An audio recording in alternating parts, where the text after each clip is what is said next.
Ikenga Uruagu, Chukwuka Ofegbu, ndị sabotua, ndị contractors, ndị zoo, unu na-Abuja echeka SUV ekwe unu na nkwa. Hello my fellow Biafrans, I'm back again. But before I say anything concerning this particular video, my brother, my sister, if you know that you are a true Biafrans and will support everything that I'm doing, do well to watch this video. And as you watch this particular video, do not forget to share and drop your thoughts under the comment section, because this our brother that we passing on my screen like just fired Ikenga Uruagu and his group concerning what they are doing behind the case of Mazi Nnamdi Kanu. So stay tuned and hear from this our brother, and do not forget to share so that other Biafrans can also benefit from this particular video, because this man said a lot of things that I want all the genuine Biafrans to just calm down and listen, because Ikenga Uruagu and his group people are the one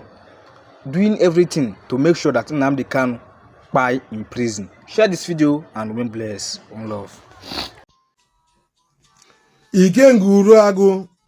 Chukwuka Ofegbu, ndị sabotua, ndị contractors, ndị zoo, unu na-Abuja echeka SUV ekwe unu na nkwa. Unu amara na ndị unu na-emeke ihe bụ ndị Nigeria, mana onye lelu nwanne ya elekwe ogo na agbalụbọyị. Ikenga, etu anyị nọ na ya dream ka iwu ozi onye na-anya SUV Lexus inside your mind after ka sabotage Nnamdi Kanu. Ị na-enyere Nigeria aka agada evidence iwọchị go nọkwa postpone go ya SUV magana mozga ya enye yi ife a na-ego dị pocket money iji sustain eti credit bido na continue ya propaganda but ihe nchọrọ ịgwa gị Nnamdi Kanu kalịa ndị nye the contract, kalịa mama ya ahụ jela afịa ji n'ugwu Awụsa gbacha achawụwa nwụọ, mama igwe ya eje ọkụ mmụọ ogbolo na-abụ ọkụ ihe ebe mama gị na Ikenga ebe ọ dị na-eketa ibe ọ na-eche na awụ ịba ọkụ mmụọ nke ịbụọ, because na gị Ikenga very soon ihe anakwuli ebe ahụ ọ nọ. Ibe nchọ ịgwa gị na Chukwuka Ofegbu jee bilin na Abuja that jeep ahụ ekwe unu na nkwa, jeep amamba ya aka. Number one, na Nigerian government ji on contract ịkpali ya before kwuo against them, sign ya contract na ihe ebidozi kwuezi against Nnamdi Kanu and the IPOB and the other Igbo people. Ị na-achọ na ka ịdịra aga jee park na ọkpọ Nnamdi Kanu na phone afọ mebe ị na-eme live program na-asị na jee park kpọ Nnamdi Kanu na phone na ihe implicate ye. Ibe nchọ ịgwa gị Nnamdi Kanu akalịka ihe ihe niile na ife ị na-eme gị na Chukwuka Ofegbu ya 6 feet ka ị na-edig and time he arrive go to the 6th one no ka ekpochie ego aja ka ọfọ. Nnamdi Kanu ọkụ ife ọnụọṅụ ọvụ ọmọtọchọ ọnụọṅụ ọvụ ụnya Ikenga ọ ga-eme gị affect ka unu nche niile raba na-echelu Nnamdi Kanu uche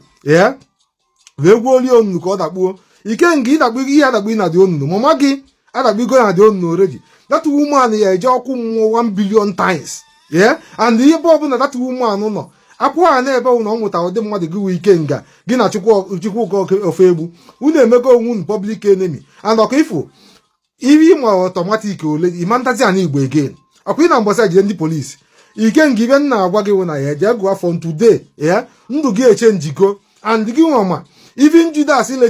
Jizọs leche enye regret but nke gị ife ị na-emedo ya anya Ikenga izi ịga ụkwụ na a very big gallop. Nnamdi Kanu will lake us on you nke a for certain. Ibe ọ na-agbasa gị Ikenga awụrụ gị avụrụ ọnụ ọkwa ifu dịsa jeep ndị Nigeria si na ga-evi gị that SUV gị na Chukwuka Ofegbu na-enu local champion 2 charlatans nnabụ na-eji nyawazi SUV ọ tọrọ possible. Nigerian government ya ebitere onwere mgbe evi that moto those contractors facilitate to you nye gị data ọrụ ga-ewe okwe before bribe to bribe onwere ife ya elu ya aka na Ikenga ọkụ ife ego a na-eji jee dọjee na Ghana nọ na AC na-eche ka ọrụ ya mashọ ka akwụọ ọgwụ ụgwọ na-atụ Nnamdi Kanu nga ka ịpụta nyawa SUV ọma wọkụ. Ikenga ọkụ ife ụwa gị ihe eji ụkwụ gagide anọ ọbụla ịzọrọ ụkwụ ya ekpegide gị ikpe ọnwụ ifele ka ị ga-anwụ. Ikenga n'ụwa ya ụwa asaa o nwere ka imegide n'ụwa anụnwa ọnwụ oyi ka ị ga-anwụ. Ikenga bọsị ihe anwụ mmadụ ama mfe ozu gị anya. And jee maka ya today Ikenga Nnamdi Kanu ya ekwu okwu n'isi gị, and from the day okwu unye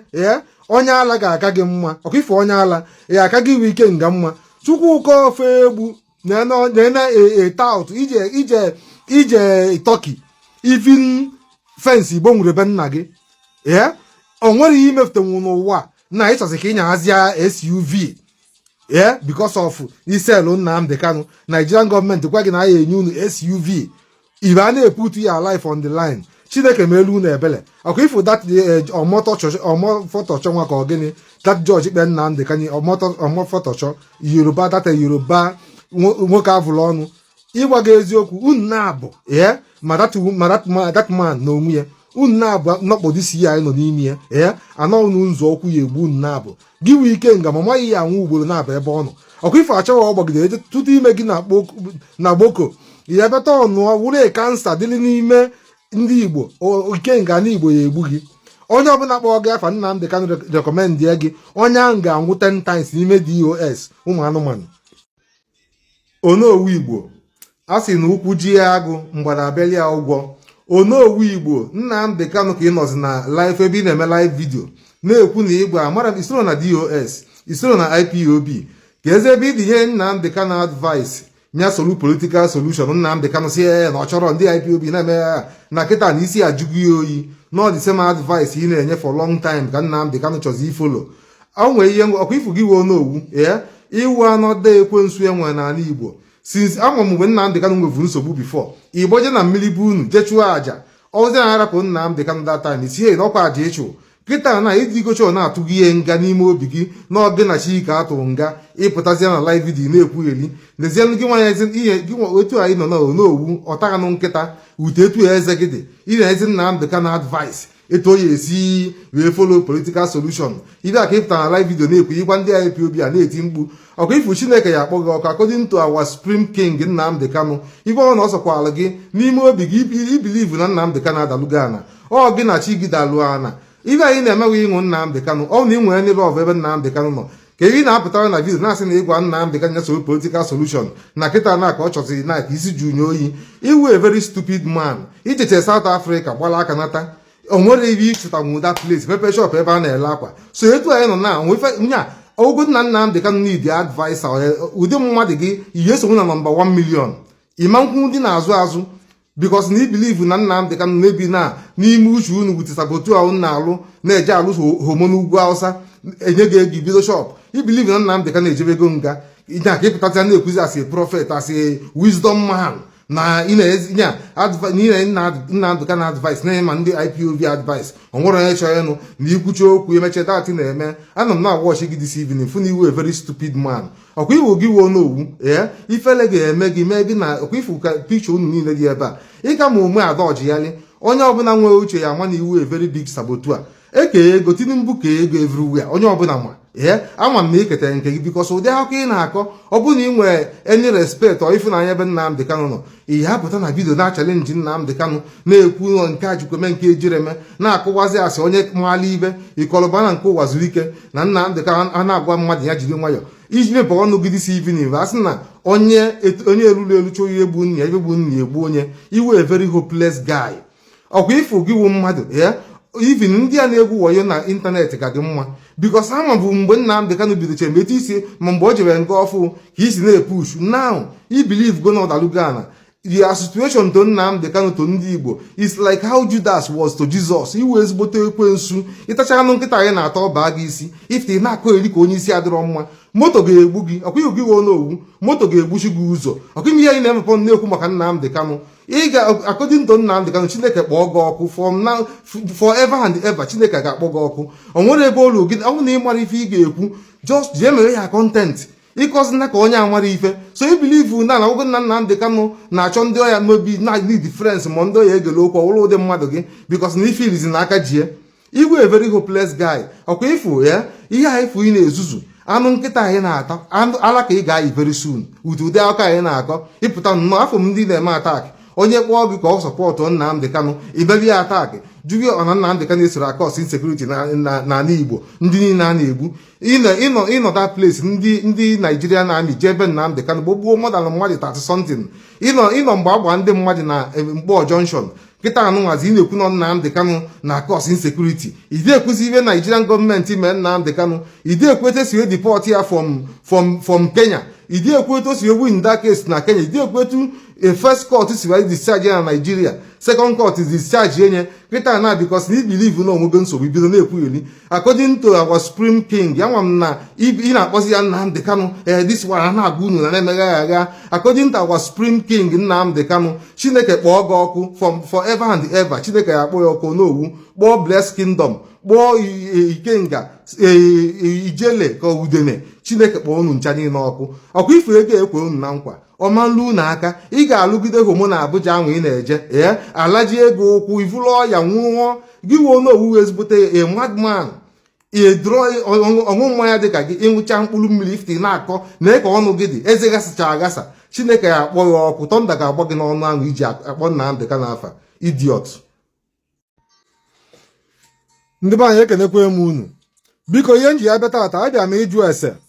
ọ na Peter Obi aka anụrụ na-atụ Nnamdi Kanu na ndị Naijiria kpe Nnamdi Kanu injustice yesterday ọ na Cardinal Rize nọ na Vatican ọka anụrụ ya ọ na Igwe Ọfala Ọkagbuo aka anụrụ na-atụ na ndị Naijiria kpe Nnamdi Kanu injustice ndị anyị na ọka nwere enye any statement among all these people and the rest of them